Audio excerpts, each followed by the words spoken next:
we're the cop and we're about to write a speeding ticket. So everyone's they're on guard and their emotions are just right here. And then at any given moment, if they don't like how something's going, boy, it's like that Jekyll and Hyde that it switches. They're making emotional decisions. And Right. that's where your ego and your emotions will not put you in the front seat of a real estate transaction.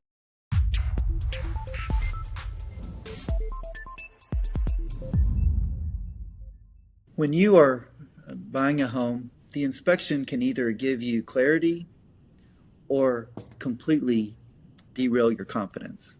Today, we're breaking down how to navigate that process the right way so that you can make informed decisions, not emotional ones. Welcome to the Falls Home Front, where Wichita Falls leads in North Texas real estate, business, and life. I'm Tim Lockhart, realtor in Wichita Falls, and I specialize in helping clients make strategic real estate decisions, especially in high-stakes moments like buying, selling, or relocating. One of the most critical steps in any real estate transaction is the home inspection. But most buyers and even some sellers don't fully understand how to interpret what they're seeing or how to respond to it.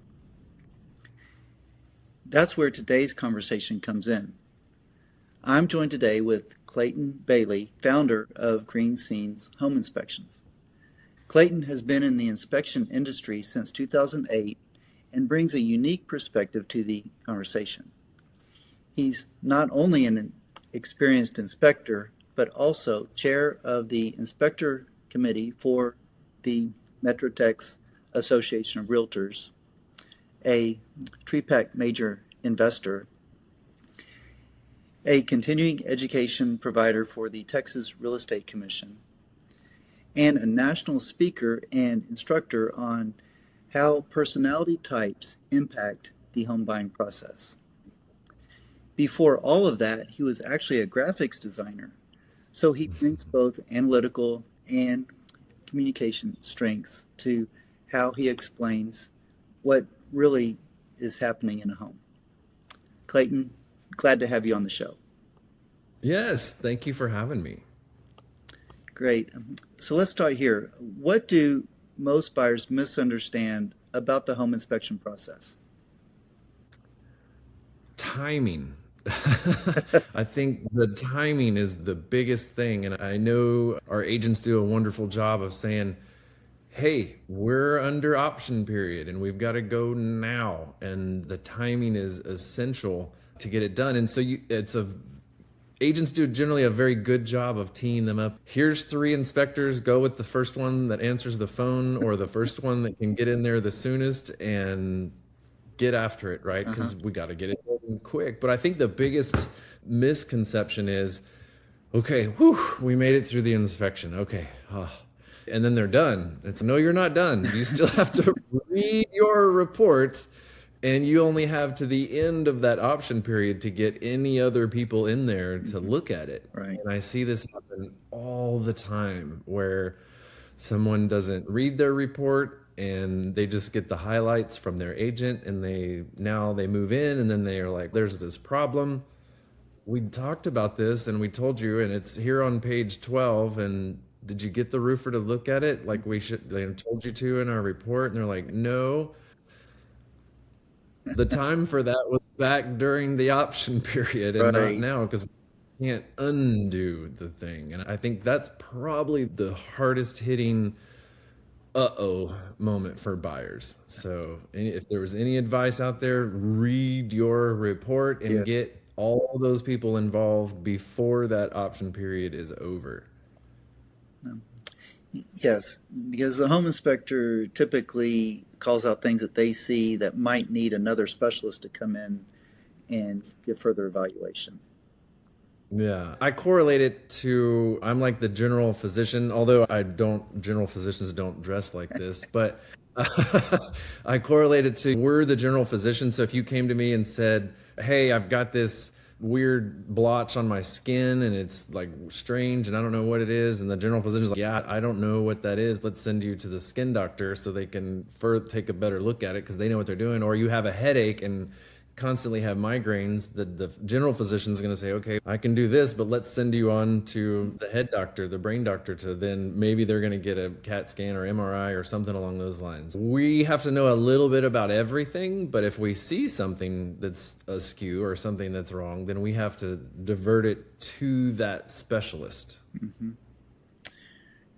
Yeah, that's good. It's very important to keep in mind so that we have time after the inspection to get those people in. So don't wait until the day before your option period ends to have your home inspection. Exactly. And I've got this one agent who calls me, and bless his heart, he's like he has a whole other career. He has a company that does these other things. I'm not going to say what it is, but notorious for calling me the last day of his option period saying, hey, I'm like, this is the worst thing you could do for your client because you're not getting any time. You're just basically going to know if it's catastrophic or not, right? And so it's insane how fast that can go. Yes. But don't wait for the last day. We need to get in there first. No, that's great. Yeah, the background that you have is interesting. How did the background in graphics lead you to building a top-tier home inspection business? That industry failed, so I had to do something different. But yeah, I started out in graphic design, got my bachelor's in graphic design in Wichita, Kansas. At that time, this was late 90s, and 3D animation was just starting to pop up for things, and I knew that was going to be a big area, and I wanted to further that, but nowhere in my hometown taught that sort of thing. And I was already working for CBS doing the 12 o'clock news at that time for our local CBS station. And I really enjoyed it, even though it was a lot of pressure, because my 12 o'clock newscaster, she would come to me and say, okay, here's my 13 to 18 stories that I'm talking about today, and you've got 42 minutes to come up with 14 to 18 little shoulder boxes that go over their shoulder that they're going to put up. And so most of the time there's a random sampling of images that I could throw up there, but every now and then there was something weird that would happen that I'd have to go make some sort of graphics for. And so I liked the crunch time of that. But CBS, you would think that they have all this money and they're very high end, and they're really not. They pay very little, and their equipment was very old. And I'm not trying to date myself, but I worked on a computer that had 4 megs of RAM. And that was the workhorse. That was the high-end product for the studio back in the day. But yeah, I left there, and I did another production studio where I did a kids TV show that was a lot of fun. And then, yeah, I came to Dallas to go to the Art Institute of Dallas to get that 3D graphics, 3D animation kind of background. And at the time, this was in the 2000s, and that's kind of right when all the dot-coms were crashing. And I was going up against people that had a whole lot more experience than I did in the industry, that were willing to work for $8.50 to $10 an hour. And it's this is not good. Yeah. I got out, and not knowing what to do. I think a lot of young people sort of hop in the restaurant business or wait tables or bartender or whatever. So I did that and hopped around, met my wife. She was my boss at one of those restaurants, Blue Mesa Grill. And then she became pregnant, and it was like, okay, I've got to stop playing around here. I need to get My mother was in charge of a not-for-profit housing community in Wichita, where they would go and buy houses in really bad neighborhoods and a flipper, except it was all with government money. So what she would do is qualify low-income families that couldn't afford to get a house or couldn't get into that situation. So they would interview these families, but they would dump twice as much money as a flipper would into the house to make it good and to make it the right house the right way. She called me and she's like, Clayton, there's this guy that because she's writing grants for federal, state, and local to get money. You've got to jump through federal tape. With your background in the Air Force, I'm sure you understand. Right. Like silly things that we have to do. Well, there was a guy that she was paying to do the lead-based paint screening. And she said, Clayton, I'm paying this guy $1,400, $1,600 to come in. And he's got this machine, this x-ray thing, and he holds it up to the wall, and he takes all these images, and he's got two assistants with him, and he just hands off each image, and they document it, and they're in and out of there in 25, 35 minutes. And it's, oh my gosh, this guy was expensive. And so she got me looking at that. And when I did look into that, it was like, that x-ray machine's real expensive. It was like 30 grand. It was a lot. And then the insurance for that was like, I don't know about that. One of my best friends was an appraiser at the time, and he wanted me to come work for him. And I was like, nah, you're my buddy, and I don't want to work for my friend. And so I think I'm going to go over here and go back into the old school family business. And it intrigued me to go back into and start and learn the home inspection business. So that's what led me into that. And I was the idiot that was, when everybody else was running out because the barn was on fire, I was running in trying to milk the cow. So it's like, oh, this is great. And no, it's not. This is not a good time to be in the business in 2008, 2009. And I decided that I wanted to be different, and I wanted to be able to do an energy audit with every home inspection. I was like, all these old houses, all these people need help understanding like how to make the house run more energy efficient. And I just thought I was going to have the greatest thing since sliced bread to hit the inspection world, and found out real quickly that was a bad idea. I had a lot of agents say, Clayton, I really like you. I think you're great, but you've got to stop talking about this, making this more energy efficient, because we can't negotiate for that. We're not going to fix anything. We're not going to do anything. So if you could just stop talking about this energy audit thing and just do the home inspection, I would love to use you. And you're like, okay. So we revamped, and then 12 months after they've moved into the house, that's when we circle back around and ask if they still would like to do an energy assessment, because then they've been there for a year, and we can look at all their electric bills and go from there. So that is how the story began. Yeah. All right, that's good. That's a good follow-up system, I think. Yeah, so that's good. Yeah, from a home inspector's perspective, walking through properties each day, who is actually buying houses in North Texas right now? I can tell you, I'll start with who's not buying houses. And it makes me sad. The age of the first-time home buyer traditionally, nationally, was 24 years old. And you think about our parents and then their parents, coming back from wars and having a bunch of kids and all that stuff.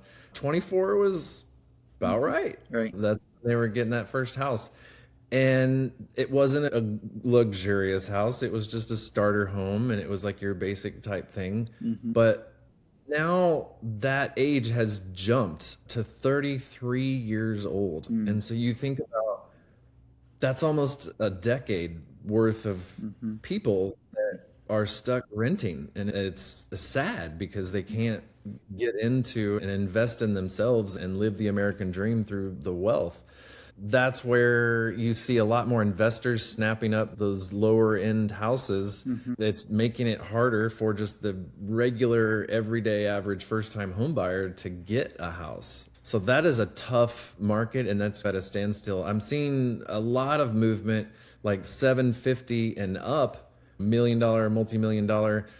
Those tend to move faster, and that's an oddity, because you think the average price of home 5 years ago was in the $400,000, $350,000 range, and now it's almost doubled. Like what that is, because of the values just skyrocketing and going up. Our market is tough because we can't just have 15 years of just straight going 10% increase, 6% increase, 13% increase. Eventually, it's got to come back down just for a second, just to normalize. And I think that's what we're in right now, is just waiting for everything to level out and then game on with everything else. So with that, interest rates, inflation, it's tough. And I think the hardest thing right now is real estate agents that are having to really go back to sellers and say, I'm at a listing appointment, and I don't know, 8 years ago, you're taking on a listing appointment and you're like, yeah, let's get it, let's go. Even though they know the seller wants way more than they're asking for, they still would have taken the listing. And I think today, people are not willing to have, or I should say, agents, they don't want to spend the time, money, and effort because I've got to spend the money with the stager. I've got to spend the money with the photographer. I've got to spend the money. And so they spend all this time and money on a house that the seller won't go down on their price. And so it just sits there. The interesting thing is that people think that we're in a buyer's market and we're in this limbo. It's not really a seller's market, but a buyer's market is when things are on the market for more than 180 days. And that's just not the case right now. So we're in a very strange time for real estate, for sure. Yes, it's coming off of a like hyper hot market with only 1 to 2 months of inventory. And so 4 months of inventory feels like an awful lot, even though it really is closer to a neutral market. So yeah, I'm Yeah. seeing the same type of thing. Yeah, with so many people who are relocating to North Texas, what is the biggest surprise out-of-state buyers face when they get their first Texas home inspection report? I think that depending on, obviously, we've had a lot of California influx coming here, and I think that's changed, and we can talk about that later. But as far as the inspection report goes, people tend to really get scared when they see the cracks. If they see a settling crack or a crack in the drywall or something like that, they're like, oh my gosh, this is terrible. And it's, no, welcome to Texas. This is just our soil. Yeah, So we have you have that clay soil that expands and contracts like a sponge. exactly. So people don't understand what that means and what that is, and that drainage is huge for us. Yeah. That's a big one. I would say the styles of construction, depending on what it is, because we have so many. We've got houses that go back to the 20s and 30s, all the way to new construction. Just the style and technique, building techniques that we use here in North Texas are different from you go to the East Coast and everything's on bedrock and everything is just, it ain't moving, it ain't going nowhere. You go to the West Coast and I'm worried about earthquakes and I got to secure everything to the wall. And how come that isn't secured to the this way and that way? I think the foundation is the biggest one. The other one is HVAC. So when we have that, when we sit down at the end of the inspection and we go over everything with all of our clients, we like to ask them where they're from and who are they and is this their first house or third house. So we have different approaches or speeches, if you will, to different clients. And it's an out-of-state speech is foundations, and it's going to get hot here. Right.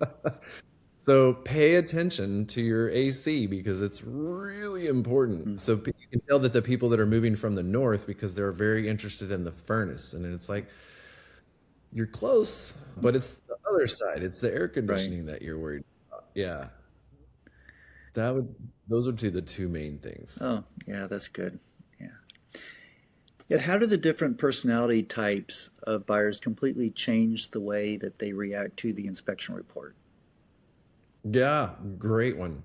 I think you said something in the beginning here where it's also not about the personality type, but it's about the emotional, where are they at emotionally on the house? And you have to realize that when the inspection happens, I hate to give it this correlation because no one likes to get a speeding ticket, but that's how everybody feels at the moment. We're the cop and we're about to write a speeding ticket. So they're on guard and their emotions are just right here. And then at any given moment, if they don't like how something's going, boy, it's like that Jekyll and Hyde that it switches, and then all of a sudden it's who is this person and who are you? You were just this nice person the other day, and now you're just going crazy and yelling and screaming. And so recognizing that is huge, knowing that, hey, they're coming at it from a high cortisol moment and they're in a fight or flight mode, and they're probably not making really good, reasonable, and logical decisions. They're making emotional decisions. And Right. That's where your ego and your emotions will not put you in the front seat of a real estate transaction if you let them get the better of you, for sure. Yeah, moving is one of the top five stressors that people face in life. And put on top of that, as buying a home or selling a home, it's typically either the largest investment that they've ever made in their life, and most likely the largest, at least for the next decade. And so that just puts a lot of pressure on people. Yeah. They tend to sort of go one way or the other. They lash out and they're in that fight mode, or they're, I don't want to read my report. I don't care as long as we got it under contract. It's good. You need to read your report. So it's either they shut down or they go, rah. But I think a good agent and a good inspector can just keep them even keel. And here are the facts. Let's just stick to the facts.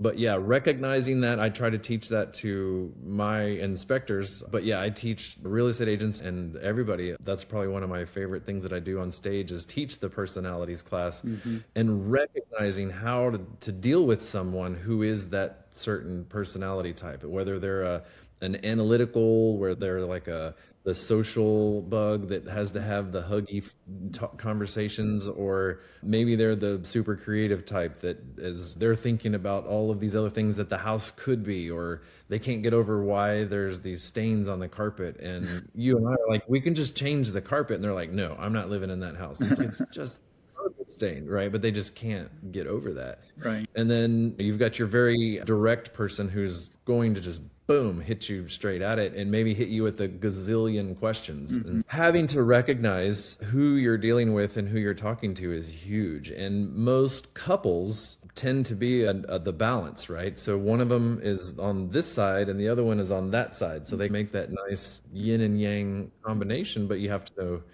who am I dealing with today? Who is it going to be? The husband? Is it going to be the wife? Or who is it going to be that I'm dealing with? Yeah, that's important. And something that I try to prepare people for is the long reports. Like even if it's a relatively new house, you may still have an 80-page report. And so they get this report and it's so long, and just because of the length of it, they're like, oh my gosh, this house is going to fall down. Yeah. Yeah.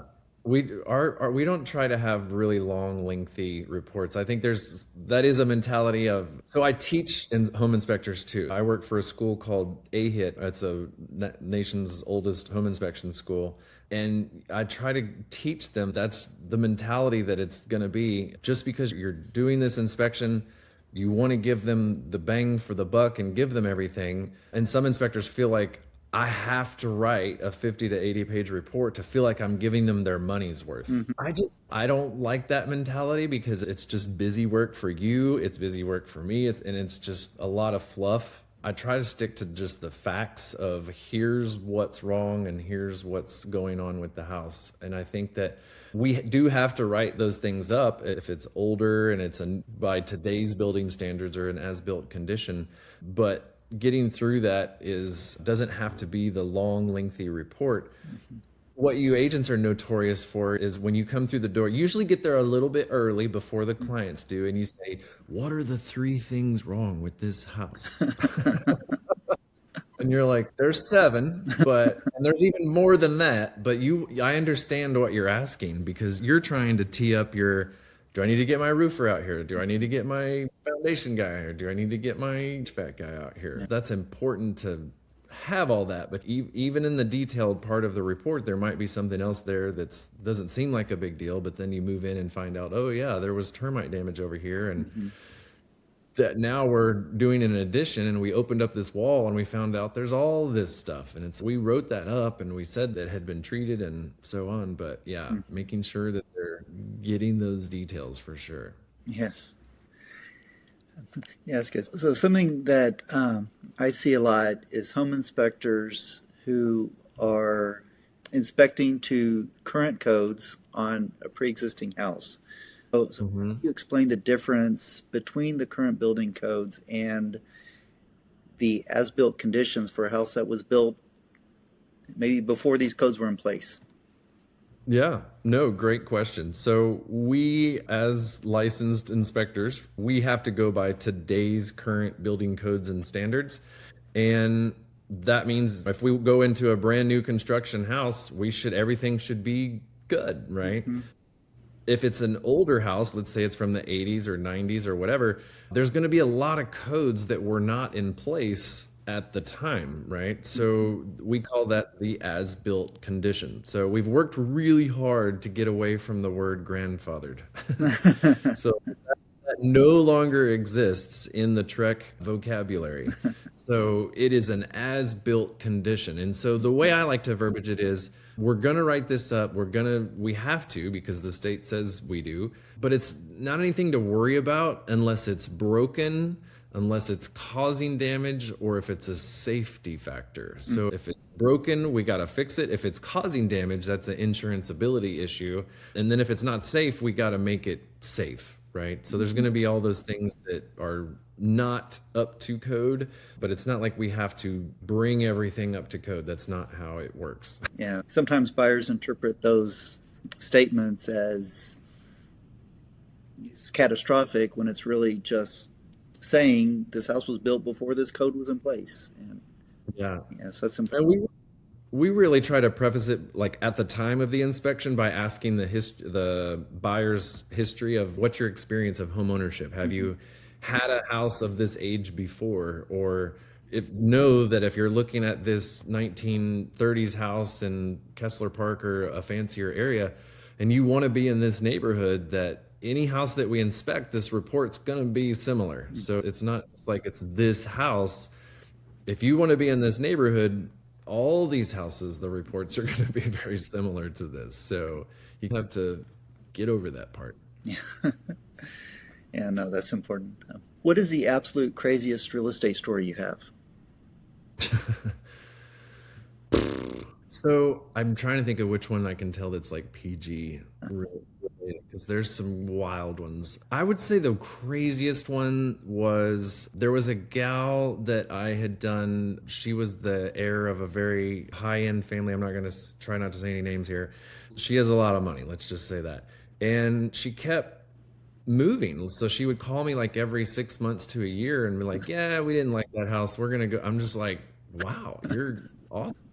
And she always had a different real estate agent because she felt like, I want to spread the love amongst all my friends. I don't want to just go with one agent. Like, I'm going to pick different agents. But she still used me as the inspector on all these houses. And we're doing this like it's a $3 million house in Preston Hollow.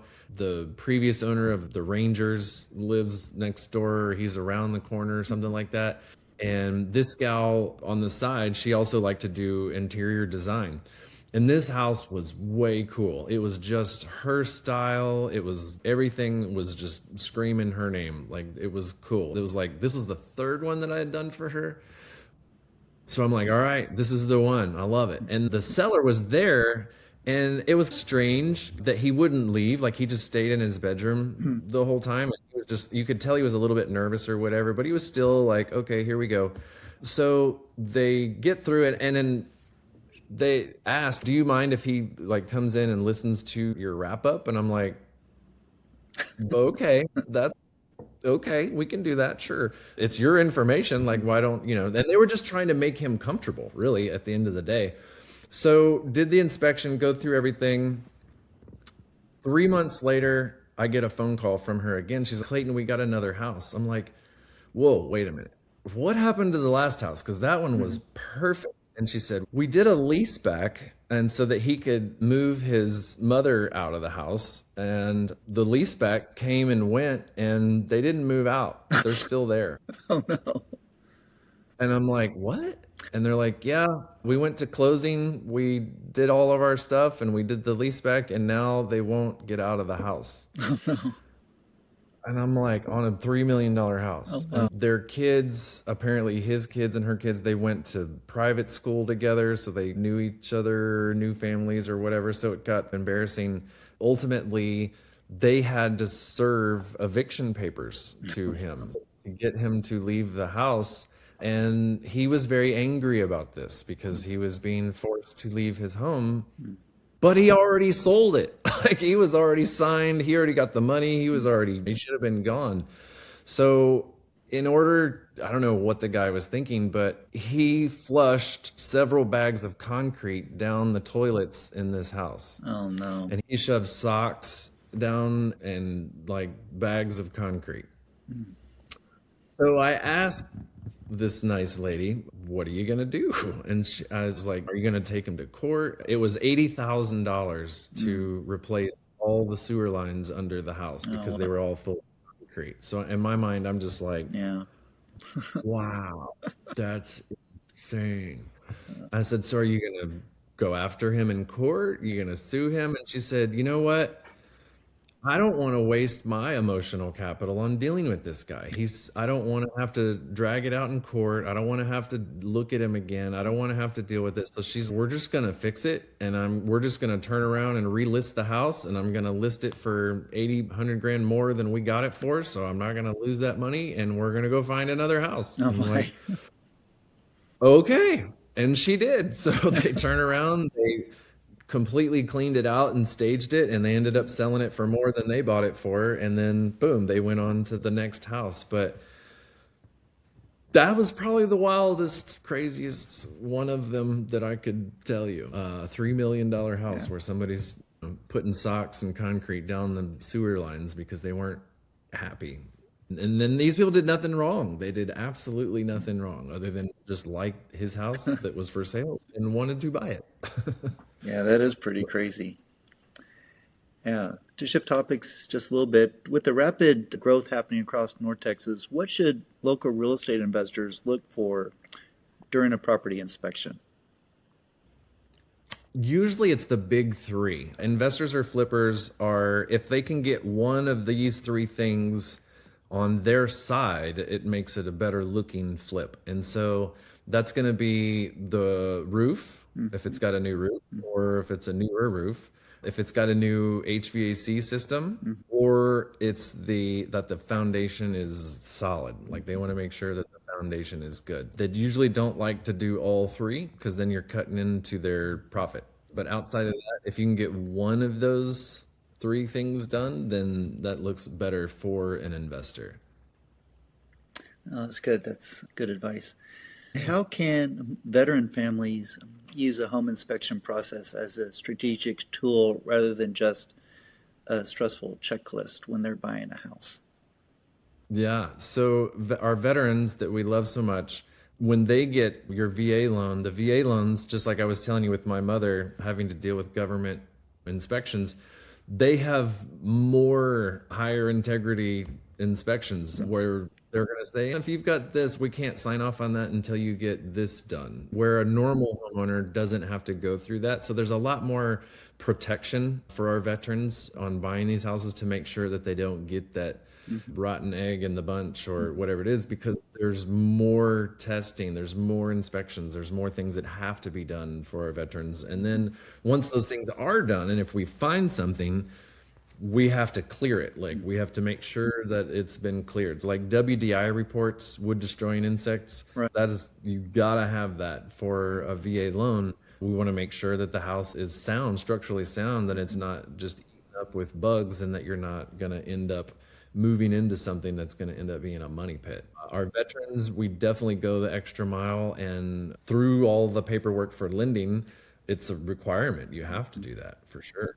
Yeah, that's great. Thank you, Clayton. This has been extremely helpful. I think for a lot of people that this brings some clarity to what can feel like one of the most overwhelming parts of the process. Yeah. Yeah. The home inspection isn't about passing or failing. It's about understanding the condition of the property and making a confident, informed decision. And having the right professional guiding you through that process can make all the difference. Yes. If you are planning to buy or sell a home in Wichita Falls, or even just starting to think about it, reach out to me. I'll help you understand your options, build a strategy, and connect you with the right people so that you can move forward with confidence. You can contact me directly through my website at timlockharthomes.com or send me a message. And if you found this episode helpful, make sure you subscribe and share it with someone who could benefit from it. So thanks for listening to the Falls Homefront, where Wichita Falls leads in North Texas real estate, business, and life. Appreciate you tuning in. Want more insider tips on buying, selling, and investing in Wichita Falls and North Texas? Subscribe now and keep watching. Your next move starts here.